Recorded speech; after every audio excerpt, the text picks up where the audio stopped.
proteccionismo es una política económica que se basa en la restricción de importaciones y exportaciones. Usa técnicas gubernamentales como pueden ser las cuotas a las importaciones o el alza de aranceles. Un mito común sobre la política económica de los Estados Unidos, según Douglas Irwin, es que los bajos aranceles llevaron a Estados Unidos a estar casi dentro de una crisis durante el siglo XVIII. Sin embargo, los aranceles altos lo llevaron a convertirse en una potencia industrial a finales del siglo XIX. Existen varias técnicas que usa el proteccionismo. Las más comunes usadas en América Latina son el aumento de impuestos, las cuotas de importaciones, el boicot y el bloqueo. El aumento de aranceles implica impuestos extra sobre los que ya se pagan, mientras que las cuotas a las importaciones son técnicas que restringen la cantidad máxima de importaciones y exportaciones de ciertos productos. El boicot es una estrategia política que consiste en la negación de un país a vender o comprar ciertos productos. Esto para generar presión y así obtener concesiones y acciones, puede ser en un ámbito interno tanto como internacional. Y finalmente el bloqueo es una política militar que puede llegar a ser muy agresiva y consiste en la prohibición de un país a relacionarse comercialmente con otro. Y el ejemplo más conocido es el bloqueo impuesto de Estados Unidos a Cuba. En Ecuador, el proteccionismo trabaja bajo la marca Primero Ecuador y esta usa el eslogan "Si es ecuatoriano, primero debe ser ecuatoriano". Esta marca tiene como objetivo fomentar la producción nacional de calidad y proteger a las empresas nacionales, así como generar conciencia a las personas para valorar los productos propios. En Ecuador se manejan tres técnicas de proteccionismo, que son el aumento de aranceles, las cuotas de importación y las excepciones de productos. Las cuotas de importación implican que existen ciertos productos de los que se puede importar una máxima cantidad. Los productos que están sometidos a restricciones son las excepciones de productos. Esto implica que no se puede ni importar ni exportar cosas que impliquen un patrimonio cultural, como puede ser el arte o la música, flora y fauna, animales silvestres y especies endémicas, y finalmente los productos de primera necesidad. Las cuotas de importación, esto significa que aquí en Ecuador tenemos productos de los cuales podemos exportar e importar una máxima cantidad. Y finalmente los aranceles. Ecuador trabaja con 4 impuestos sometidos a las importaciones y exportaciones. El primero es el ad valorem, también tenemos el FONINFA, el ICE y el IVA. El ad valorem es un impuesto controlado por la aduana y es un impuesto que se añade al valor del producto cuando éste entra al país y depende mucho del tipo de mercancía que se está importando. El segundo impuesto es el FONINFA y este es el Fondo para el Desarrollo de la Infancia y este impuesto corresponde al 0.5% del valor total del producto y se pone sobre la base imponible de exportación e importación. También tenemos el impuesto ICE. Este impuesto es un impuesto a los consumos especiales y esto, igual que el ad valorem, implica mucho el tipo de mercancía que se está importando y el porcentaje varía de acuerdo a eso. Y finalmente tenemos el IVA y este es un impuesto que se añade sobre los demás y corresponde al 12% del costo total del producto. A pesar de que existen muchas ventajas con respecto al proteccionismo, existen muchas personas que se oponen a esto. Una de estas personas es Jaime Albuja, el representante del CAIT. Él sostiene que Ecuador pierde tiempo utilizando esta técnica. Estados Unidos puede permitirse esto, ya que al ser una potencia pueden intervenir en los costos del mercado internacional, un beneficio que Ecuador no tiene. Argumenta también que en lo que Ecuador debe hacer para fomentar su producción es fomentar a los sectores que tienen mayor competitividad a nivel internacional. Estos sectores son el sector agrícola, el sector forestal y el sector de turismo. Ecuador es el país número 70 con mayores exportaciones a nivel mundial. En 2016 se exportaron 18 miles de millones de dólares y se importaron 16,4 miles de millones. Esto dio como resultado un saldo positivo de 1,54 miles de millones. Las principales exportaciones del Ecuador son petróleo crudo, que esto representa un 29,4% de las exportaciones totales, crustáceos y pescado procesado. El banano, 3 de cada 10 bananos son ecuatorianos de los que se consumen a nivel mundial. El cacao fino y de exportación también es nuestra especialidad. Por su calidad, nuestras flores son consideradas las mejores y las más hermosas. Los principales destinos de nuestras exportaciones son Estados Unidos, Vietnam, Perú y Rusia. En 2016, Ecuador importó 16,4 millones de dólares. Las importaciones son lideradas por el refinado de petróleo, que esto es un 8,28 del total de importaciones, y por el alquitrán de aceite, que representa un 5,53. Los principales países de los que provienen nuestras importaciones son Estados Unidos, China, Colombia y Brasil.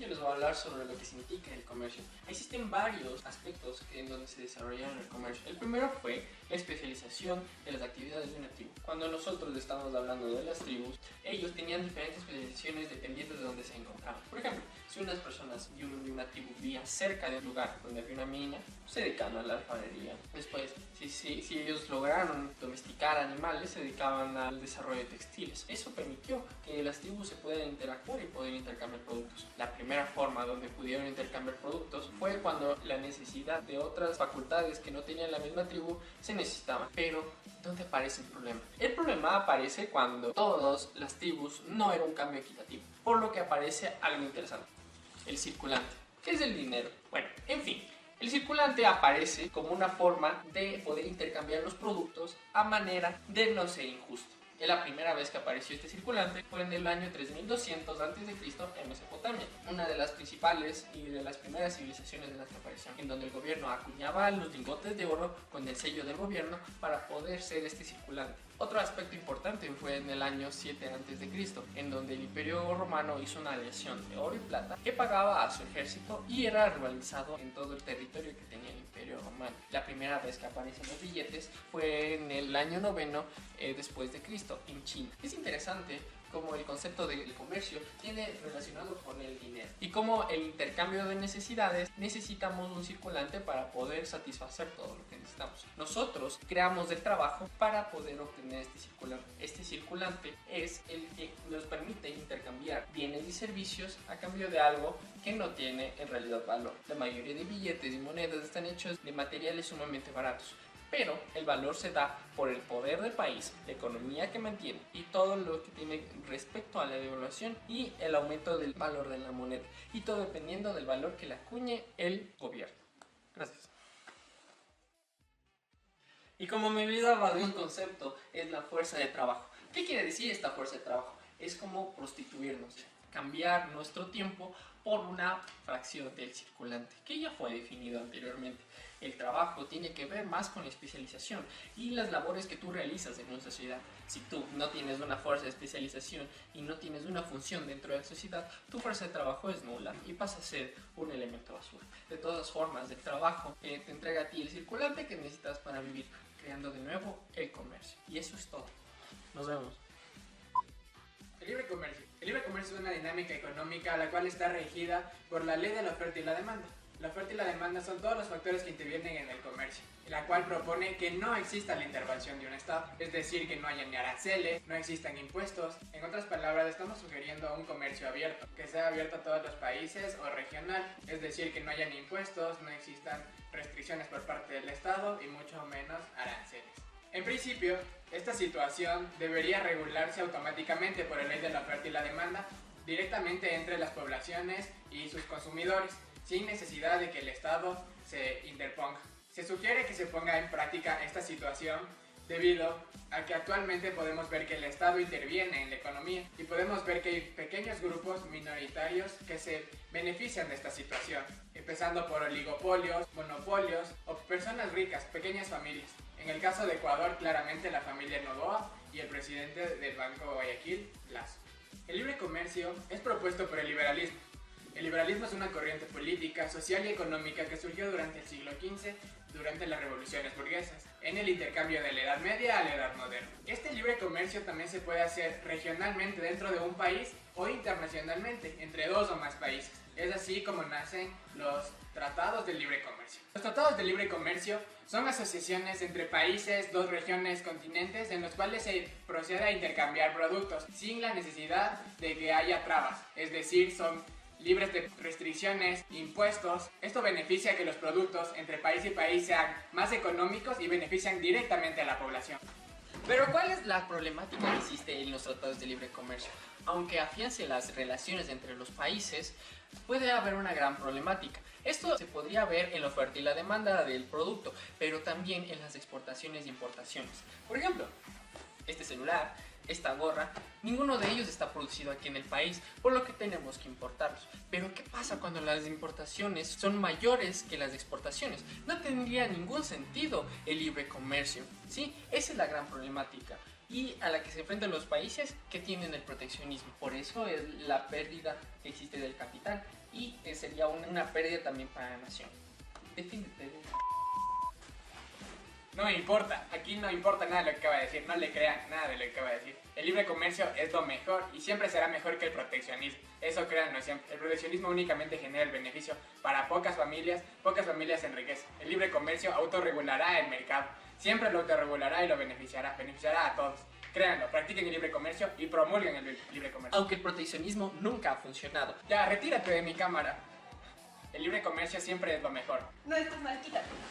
¿Cómo que estoy mal? El libre comercio es lo mejor. Ni siquiera sabes de qué hablas. Yo sé les lo voy que a estoy diciendo. decir, No me yo hables. les voy a Estoy defendiendo mi postura aquí. A ver, esta es una pelea oficialmente. Ya, yo les voy a explicar por qué el proteccionismo realmente funciona. En primer punto, es muy importante porque esto protege las empresas locales. Porque si una empresa extranjera viene y tiene costos mucho más baratos, entonces las empresas locales tienen que competir. Tienen que bajar los precios, tienen que despedir a personal y esto genera pobreza y desempleo. No genera ninguna pobreza. Como sabemos, las empresas internacionales son mucho más grandes, por lo que necesitarán muchas más personas para trabajar.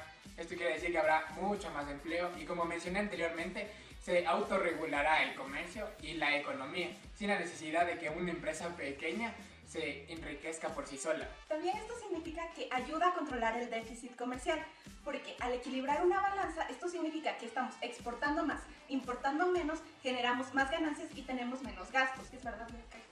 ¿Cuál déficit comercial? Hablando de un libre comercio, habrá aumento de un comercio.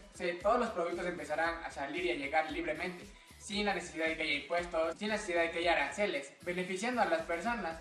Actualmente Ecuador sufre un problema de eso. Como sabemos y evaluamos, las personas, hablando de Quito y Guayaquil, han perdido mucho dinero con estos aranceles que propuso nuestro presidente, en los cuales las personas han tenido que pagar más dinero, han tenido que despedir personas. ¿De qué autorregulación hablas? Estamos perjudicando a las personas, a nuestro pueblo, quien debe beneficiarse. Así podrá haber más dinero y los pobres dejarán de ser pobres. Al contrario, esto beneficia a los pobres. ¿Por qué beneficia a los pobres? Defiende tu punto. Ninguno de los dos tiene razón. ¿Qué onda con esta tipa?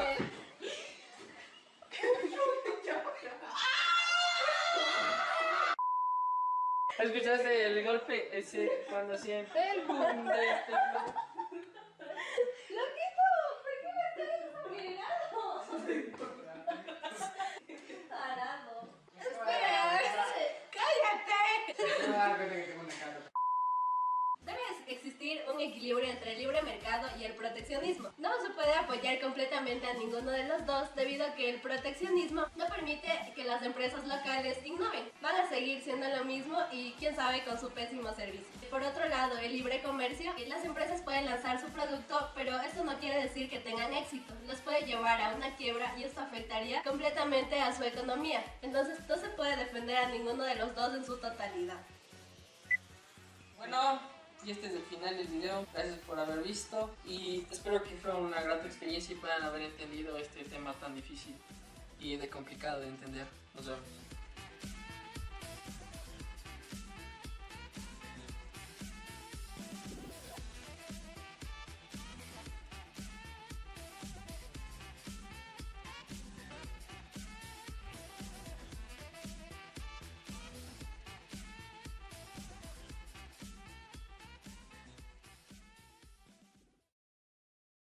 Al final, el libre comercio ha quedado embriagado de su propia necesidad y ha exportado menos productos de los que ha importado, por lo que la economía cae y no tiene ningún sentido el libre comercio, aunque podría entrar otra institución llamada el proteccionismo.